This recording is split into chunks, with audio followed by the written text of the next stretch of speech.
രാത്രിയിൽ മകൻ്റെ ഉറക്കെയുള്ള കരച്ചിൽ കേട്ടുകൊണ്ടാണ് ആ മാതാപിതാക്കൾ അവൻ്റെ മുറിയിലേക്ക് ഓടിയെത്തുന്നത്. അവിടെ അവർ കണ്ടത് ആ മുറിയിലെ സകലതും വലിച്ചു വാരിയിട്ട് ആകെക്കൂടെ അലങ്കോലമാക്കിയിട്ടതായിരുന്നു. എന്താണ് ഇവിടെ സംഭവിച്ചത്, എന്തിനാണ് നീ അലറിക്കരഞ്ഞത് എന്ന് മകനോട് ചോദിച്ചപ്പോൾ അവൻ വിരൽ ചൂണ്ടിയത് ആ പാവയിലേക്കായിരുന്നു. അവന് പറയാനുണ്ടായിരുന്നത് എല്ലാം ചെയ്തു കൂട്ടിയത് റോബർട്ടാണ് എന്നൊരു മറുപടിയായിരുന്നു. അതെ, ഇന്ന് നിങ്ങൾ സ്വാഗതം ചെയ്യുന്നത് ഒരുപാട് പ്രശ്നങ്ങൾ സൃഷ്ടിച്ച റോബർട്ട് എന്ന പ്രേതപാവയുടെ യഥാർത്ഥ കഥയിലേക്കാണ്. Welcome back to F world. Aflu here.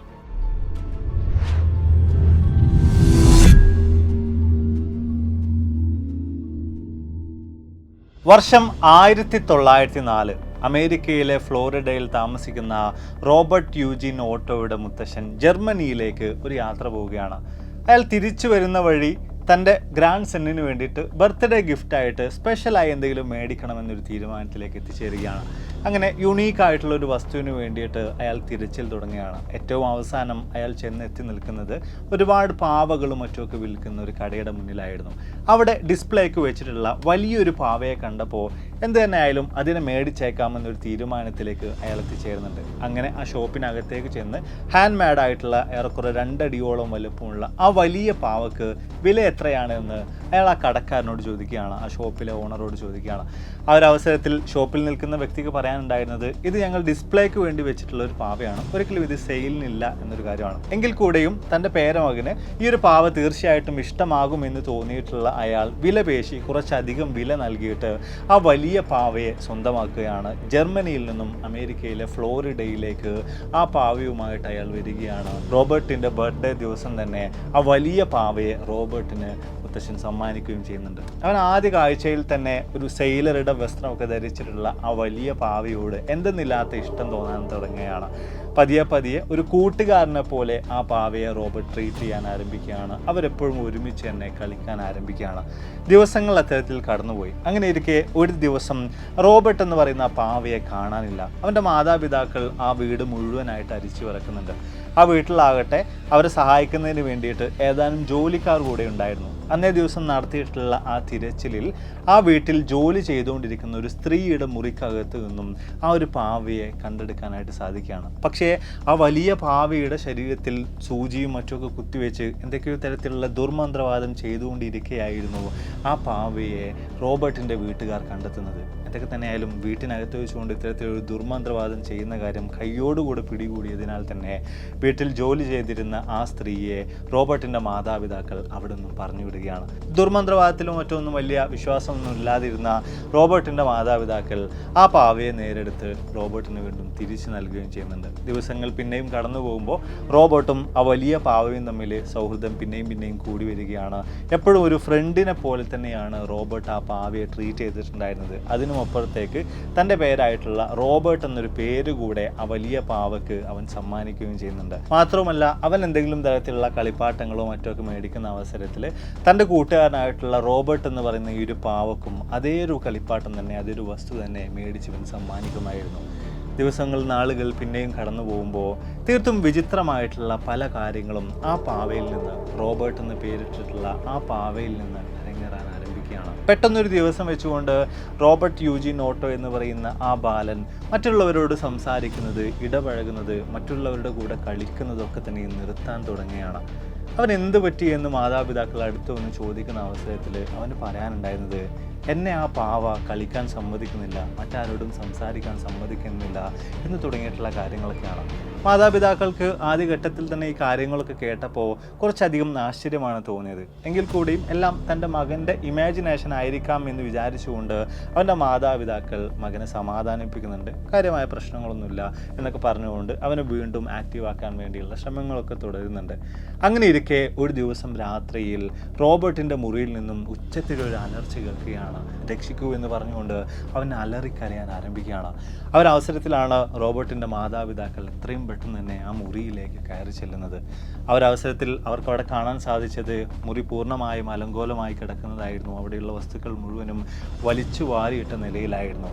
എങ്കിൽ കൂടെയും അവിടെ കട്ടിലിന് ഒരു ഭാഗത്തായിട്ട് റോബർട്ട് എന്ന ആ പാവ യാതൊരു കുലുക്കവുമില്ലാതെ ഇരിപ്പുണ്ടായിരുന്നു. കരഞ്ഞുകൊണ്ടിരിക്കുന്ന തങ്ങളുടെ മകനെ അടുത്തേക്ക് വിളിച്ച് ചേർത്ത് വെച്ചുകൊണ്ട് അവൻ്റെ മാതാപിതാക്കൾ അവനോട് ചോദിക്കുന്നുണ്ട് എന്ത് പറ്റിയെന്ന്. അവരവസരത്തിൽ റോബർട്ടിന് പറയാനുണ്ടായിരുന്നത് എല്ലാം ചെയ്തു വെച്ചത് ഈ പാവയാണ്, എല്ലാത്തിനും കാരണം പാവയാണ് എന്ന് തുടങ്ങിയിട്ടുള്ള മറുപടികളായിരുന്നു. തങ്ങളുടെ മകനോട് എന്ത് പറഞ്ഞ് സമാധാനിപ്പിക്കണമെന്നൊരു കാര്യത്തെക്കുറിച്ച് ആ മാതാപിതാക്കൾക്ക് അറിയില്ലായിരുന്നു. എങ്കിൽ കൂടെയും പതിയെ ആ പാവയെ അവൻ്റെ അടുത്ത് നിന്ന് മാറ്റിവെക്കാൻ വേണ്ടി മാതാപിതാക്കൾ തയ്യാറാവുകയാണ്. പിന്നീടുള്ള ദിവസങ്ങളിൽ പലപ്പോഴും ആ പാവ റോബർട്ടിനോട് ചിരിക്കുന്നതായിട്ടും അവൻ്റെ ഫേഷ്യൽ എക്സ്പ്രഷൻസിൽ മാറ്റം വരുന്നതായിട്ടും ഒക്കെ റോബർട്ട് പലപ്പോഴും പറഞ്ഞുകൊണ്ടിരുന്നു. അങ്ങനെ ഏറ്റവും അവസാനം ആ വലിയ പാവയെ വീട്ടിൻ്റെ ആറ്റിക്കിൽ അഥവാ വീട്ടിൻ്റെ തട്ടിൻ പുറത്ത് വെച്ചുകൊണ്ട് അടച്ചു വെക്കാൻ വേണ്ടിയിട്ട് റോബർട്ടിൻ്റെ മാതാപിതാക്കൾ തീരുമാനിക്കുകയാണ്. പക്ഷേ എങ്കിൽ കൂടെയും ആ ആറ്റിക്കിൻ്റെ മുകൾ ഭാഗത്തുള്ള ഗ്ലാസ്സിലൂടെ പലപ്പോഴും ആ പാവ പുറത്തേക്ക് നോക്കിയിരിക്കുന്നതായിട്ട് പോലും ഞങ്ങൾ കാണാറുണ്ട് എന്ന് പറഞ്ഞുകൊണ്ട് പല സമീപവാസികളും രംഗത്തേക്ക് വരികയുണ്ടായി. എങ്കിൽ കൂടെയും കാര്യമായ പ്രശ്നങ്ങളൊന്നുമില്ലാതെ ഒരുപാട് ദിവസങ്ങൾ, ഒരുപാട് നാളുകൾ കടന്നു പോവുകയാണ്. ഏറ്റവും ഒടുവിൽ ന്യൂയോർക്കിലേക്കും ഫ്രാൻസിലേക്കും ഒക്കെ തൻ്റെ പഠനാവശ്യാർത്ഥം റോബർട്ട് എന്ന ബാലൻ യാത്ര ചെയ്യേണ്ടി വരികയാണ്. തൻ്റെ വീട്ടിൽ നിന്നും അവൻ യാത്രയാവുകയാണ്. പക്ഷേ പ്രശ്നങ്ങൾ അവിടെയും അവസാനിക്കുന്നില്ല. പലപ്പോഴും ഈ വീടിൻ്റെ മുകൾ ഭാഗത്തുള്ള ആറ്റിക്കിലെ ഗ്ലാസ്സിലൂടെയും മറ്റുമൊക്കെ ഈ ഒരു പാവ നിരന്തരമായിട്ട് പുറത്തേക്ക് നോക്കി നിൽക്കുന്നതായിട്ട് അതിലൂടെ യാത്ര ചെയ്യുന്ന പല ആളുകളും പല കുട്ടികളും കാണുകയാണ്. അതിൽ തന്നെ ചില ദിവസങ്ങളിൽ മാത്രമേ ഇത്തരത്തിൽ ആ പാവ തങ്ങളെ നോക്കിയിരിക്കുന്നതായിട്ട് കുട്ടികൾക്കൊക്കെ തോന്നാറുള്ളൂ. എന്നാൽ ചില ദിവസം അവർ നോക്കുമ്പോൾ അത്തരത്തിൽ ആ പാവയെ ആ ഗ്ലാസിൻ്റെ ഭാഗത്തായിട്ട്, വിൻഡോയുടെ ഭാഗത്തായിട്ട് കാണാറുമില്ല. അതിൽ തന്നെ ഈ പാവ തങ്ങളെ നോക്കി നിൽക്കുന്ന ദിവസങ്ങളൊക്കെ തന്നെ ഈ കുട്ടികൾക്ക് പലതരത്തിലുള്ള അപകടങ്ങളും പ്രശ്നങ്ങളൊക്കെ സംഭവിക്കാറുണ്ട്. പലപ്പോഴും കുട്ടികൾ വീഴാറുണ്ട്. അങ്ങനെ തുടങ്ങിയിട്ട് ഒരുപാടധികം കാര്യങ്ങൾ ഈ ചെറിയ കുട്ടികളുടെ, ഇതിലൂടെ നടന്നു പോകുന്ന കുട്ടികളുടെ കാര്യത്തിൽ പോലും അവിടെ സംഭവിക്കാറുണ്ട്. അതുപോലെ തന്നെ ഈ ഒരു വീട്ടിലേക്ക് ജോലി ആവശ്യാർത്ഥം വന്നിട്ടുള്ള ആളുകൾക്കും ഈ പാവയിൽ നിന്നും പലതരത്തിലുള്ള അനുഭവങ്ങളും ഉണ്ടായിട്ടുണ്ട്. വീടിൻ്റെ മുകൾ ഭാഗവും മറ്റോ ക്ലീൻ ചെയ്യുന്ന അവസരത്തിൽ വീടിൻ്റെ ഏറ്റവും മുകളിലെ ആറ്റിക്കിലൂടെ ആരോ നടക്കുന്നതായിട്ടും അവിടെ ഇരുന്നുകൊണ്ട് ആരോ ചിരിക്കുന്നതായിട്ടുമുള്ള ശബ്ദങ്ങൾ പലപ്പോഴും ഈ വേലക്കാരിൽ പലരും കേട്ടിട്ടുണ്ട്. എന്നാൽ എന്താണ് അവിടെ സംഭവിക്കുന്നത്, ആരാണ് അവിടെ ഉള്ളത് എന്ന് അന്വേഷിക്കാൻ വേണ്ടി ആറ്റിക്കിന് മുകളിലേക്ക് നേരെ കയറി ചെല്ലുന്ന അവസരത്തിൽ അവിടെ മറ്റാരെയും തന്നെ ഈ വേലക്കാർക്ക്, ഈ ജോലിക്കാർക്ക് കാണാനും സാധിക്കാറില്ല. കാര്യങ്ങൾ ഇങ്ങനെയൊക്കെയാണെങ്കിലും റോബർട്ടിൻ്റെ മാതാപിതാക്കൾക്കോ മറ്റോ വലിയ തോതിലുള്ള പ്രശ്നങ്ങളൊന്നും തന്നെ ഈ പാവയെ കൊണ്ടുണ്ടായിട്ടുണ്ടായിരുന്നില്ല.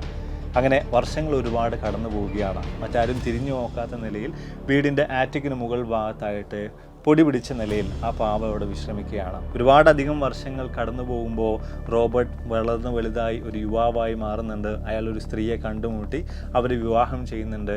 അതുപോലെ തന്നെ റോബർട്ടിൻ്റെ മാതാപിതാക്കളും മരണപ്പെടുകയും ചെയ്യുന്നുണ്ട്. മാതാപിതാക്കളുടെ മരണശേഷം ഇറ്റലിയിൽ നിന്ന് റോബർട്ടും ഭാര്യയും കൂടെ തങ്ങളുടെ വീട്ടിലേക്ക് തിരിച്ചെത്തുന്നുണ്ട്. പിന്നീടുള്ള ഏതാനും കാലം ആ വീട്ടിൽ താമസിച്ചിട്ടുണ്ടായിരുന്നത് റോബർട്ടും ഭാര്യയും തന്നെയായിരുന്നു. അങ്ങനെ ഇരിക്കെയാണ് ഒരു ദിവസം ആറ്റിക്കിലുള്ള ഈ ഒരു പാവയെ റോബർട്ട് വീണ്ടും കണ്ടെത്തുന്നത്. അയാൾ അതിനെ തീർത്തും പുതിയ നിലയിലേക്ക് മാറ്റിയെടുക്കുന്നുണ്ട്. പൊടിയും മറ്റുമൊക്കെ തട്ടി പുത്തനാക്കി എടുക്കുന്നുണ്ട്. പിന്നെയും പതിയെ റോബർട്ടും ആ പാവയും വലിയ തോതിൽ തന്നെ അടുക്കാൻ ആരംഭിക്കുകയാണ്. അവരുടെ പഴയ രീതിയിലുള്ള ഫ്രണ്ട്ഷിപ്പ് പിന്നെയും തുടരാൻ ആരംഭിക്കുകയാണ്. പലപ്പോഴും റോബർട്ട് ആ പാവയോട് നിരന്തരമായിട്ടിരുന്ന് സംസാരിക്കുന്നത് മറ്റുമൊക്കെ അയാളുടെ ഭാര്യ കാണാനിടയാവുകയാണ്. ഇതൊക്കെ തന്നെയും അവരുടെ ദാമ്പത്യ ജീവിതത്തിൽ പോലും പല പ്രശ്നങ്ങളും സൃഷ്ടിക്കുന്നുണ്ട്. മാത്രമല്ല ഈ പാവയിൽ നിന്നും ചില തരത്തിലുള്ള അമാനുഷികപരമായിട്ടുള്ള കാര്യങ്ങളൊക്കെ തന്നെയും അവർക്ക് ഈ ഒരു അവസരങ്ങളിൽ നേരിടേണ്ടി വരികയാണ്. ഇങ്ങനെയൊക്കെ വന്നതോട് കൂടിയിട്ടാണ് ഈ ഒരു പാവയെ വീണ്ടും ആറ്റിക്കിൽ അടച്ചു വെക്കാൻ വേണ്ടിയിട്ട് റോബർട്ടും ഭാര്യയും തീരുമാനിക്കുന്നത്. പക്ഷേ എങ്കിൽ കൂടെയും ഏതാനും ദിവസങ്ങൾ പിന്നിടുമ്പോൾ അവർക്ക് ആ പാവയെ കാണാൻ സാധിച്ചത് വീടിൻ്റെ മുകളിലത്തെ നിലയിൽ ജനാലയിലൂടെ പുറത്തേക്ക് നോക്കിയിരിക്കുന്ന നിലയിലായിരുന്നു. എങ്ങനെ ഈ ഒരു പാവ അവിടെ എത്തിയെന്ന കാര്യത്തെക്കുറിച്ച് അവർക്ക് യാതൊരു പിടിയുമില്ലായിരുന്നു. എങ്കിൽ കൂടെയും മറുത്തൊന്നും ചിന്തിക്കാതെ ആ പാവയെ വീണ്ടും ആറ്റിക്കിലേക്ക് തന്നെ അവർ മാറ്റുന്നുണ്ട്, അവിടെ അടച്ചു വെക്കുന്നുണ്ട്. എന്നാൽ ഏതാനും ദിവസങ്ങൾക്ക് ശേഷം പിന്നീട് അവർക്ക് ആ പാവയെ കാണാൻ സാധിച്ചത് പഴയ അതേ സ്ഥലത്ത് തന്നെയായിരുന്നു. വീടിൻ്റെ മുകളിലെ മുറിയിലെ ജനലിലൂടെ പുറത്തേക്ക് നോക്കിയിരിക്കുന്ന നിലയിൽ തന്നെയായിരുന്നു. പിന്നെയും നാളുകൾ കടന്നു പോകുമ്പോൾ ഇത്തരത്തിൽ അമാനുഷികമായ വിചിത്രമായിട്ടുള്ള പല കാര്യങ്ങളും ഈ ഒരു പാവയിൽ നിന്ന് നിരന്തരമായിട്ട് അവർക്ക് നേരിടേണ്ടി വരികയാണ്. എങ്കിലും വലിയ തോതിലുള്ള പ്രശ്നങ്ങളൊന്നുമില്ലാതെ തന്നെ വർഷങ്ങൾ കടന്നു പോവുകയാണ്. 1974 റോബർട്ടും അതുപോലെ തന്നെ 2 വർഷങ്ങൾക്ക് ശേഷം അയാളുടെ ഭാര്യയും മരണപ്പെടുകയാണ്. അതിനാലൊക്കെ തന്നെ ഈ ഒരു വീട് വിൽക്കപ്പെടുകയാണ്. മറ്റൊരു പുതിയ ഓണർ ഈ ഒരു വീട്ടിലേക്ക് വരികയാണ്. അയാളുടെ ഒരു മകൾ ഉണ്ടായിരുന്നു, ചെറിയ പ്രായത്തിലുള്ള ആ മകൾ ആറ്റിക്കിന് മുകളിലിരിക്കുന്ന റോബർട്ട് എന്ന് പേരിട്ടിട്ടുണ്ടായിരുന്ന ഈ ഒരു വലിയ പാവയെ കണ്ടെത്തുകയാണ്. മുമ്പ് റോബർട്ടിനും കുടുംബത്തിനും ഒക്കെ ഉണ്ടായിരുന്ന അതേ രീതിയിൽ തന്നെയുള്ള വിചിത്രമായിട്ടുള്ള പല അനുഭവങ്ങളും പുതിയ ഓണർക്കും അയാളുടെ മകൾക്കും ഇതുപോലെ തന്നെ ഈ പാവയിൽ നിന്ന് നേരിടേണ്ടി വരികയാണ്. ആ മകൾ പറഞ്ഞിട്ടുണ്ടായിരുന്നത്, ഈ പാവ പലപ്പോഴും എന്നെ ഉപദ്രവിക്കുന്നുണ്ട്, എന്നെ വലിയ തോതിൽ തന്നെ ഭീഷണിപ്പെടുത്തുന്നുണ്ട് എന്ന് തുടങ്ങിയിട്ടുള്ള കാര്യങ്ങളായിരുന്നു. ഇത്തരത്തിലുള്ള പ്രശ്നങ്ങളൊക്കെ വന്നതോട് കൂടിയിട്ട് ഏറ്റവും അവസാനം തങ്ങൾ മേടിച്ചിട്ടുള്ള ആ വീട്ടിൻ്റെ തട്ടിന് പുറത്ത് നിന്ന് ലഭിച്ചിട്ടുള്ള ഈ ഒരു പാവയെ ഒരു മ്യൂസിയത്തിന് കൈമാറാൻ വേണ്ടിയിട്ട് അയാൾ തീരുമാനിക്കുകയാണ്. അങ്ങനെയാണ് ഈസ്റ്റ് മാർട്ട്ലോ എന്ന് പറയുന്ന മ്യൂസിയത്തിലേക്ക് റോബർട്ട് എന്ന് പേരിട്ടിട്ടുള്ള ആ ഒരു വലിയ പാവ എത്തിച്ചേരുന്നത്. പക്ഷേ അവിടെയും ഈ പാവ കാരണം പല വിചിത്രമായിട്ടുള്ള സംഭവങ്ങളും അരങ്ങേറിക്കൊണ്ടിരുന്നു. സമീപത്തിരിക്കുന്ന വ്യത്യസ്ത തരത്തിലുള്ള വസ്തുക്കളൊക്കെ തന്നെയും വീണുടയാനും പൊട്ടിപ്പോകാനുമൊക്കെ വരുന്ന ആളുകളിൽ ഈ ഒരു പാവ കാരണമായിട്ടുണ്ടായിരുന്നു. ഇതിൻ്റെ എല്ലാം കാരണക്കാരൻ ഈ ഒരു റോബർട്ട് എന്ന് പറയുന്ന വലിയ പാവ തന്നെ ആയിരിക്കാം എന്ന് മനസ്സിലാക്കിയിട്ടുള്ള ആ മ്യൂസിയത്തിലെ അധികൃതർ വലിയൊരു ചില്ലുകൂട്ടിലേക്ക് ഈ ഒരു പാവയെ മാറ്റുകയാണ്. ഇന്നും ആ ഒരു മ്യൂസിയത്തിലേക്ക് നമ്മൾ ചെന്ന് കയറി കഴിഞ്ഞാൽ അവിടെ വലിയൊരു ചില്ലുകൂട്ടിലായിട്ട് ഈ റോബർട്ട് എന്ന പാവയെ നമുക്ക് കാണാൻ സാധിക്കുന്നുണ്ട്. പലർക്കും പലതരത്തിലുള്ള വിചിത്രാനുഭവങ്ങൾ, അമാനുഷികമായ അനുഭവങ്ങൾ സമ്മാനിച്ച ആ പാവ ഇന്നും അവിടെ ആളുകളെ നോക്കിയിരിക്കുന്നുണ്ട്. അപ്പോൾ എന്തായാലും നമ്മുടെ വീഡിയോസിൻ്റെ വൈൻഡപ്പാണ്. വീഡിയോ തീർച്ചയായും നിങ്ങൾക്ക് വളരെയധികം ഇൻട്രസ്റ്റിംഗ് ആയി കാണുമെന്ന് വിചാരിക്കുന്നു. സത്യത്തിൽ ഇത്രയും കാര്യങ്ങളൊക്കെ കേട്ടിട്ട് നിങ്ങൾക്ക് എന്ത് തോന്നുന്നു? ഇത് യഥാർത്ഥത്തിലൊരു പ്രേതപാവ തന്നെയാണോ?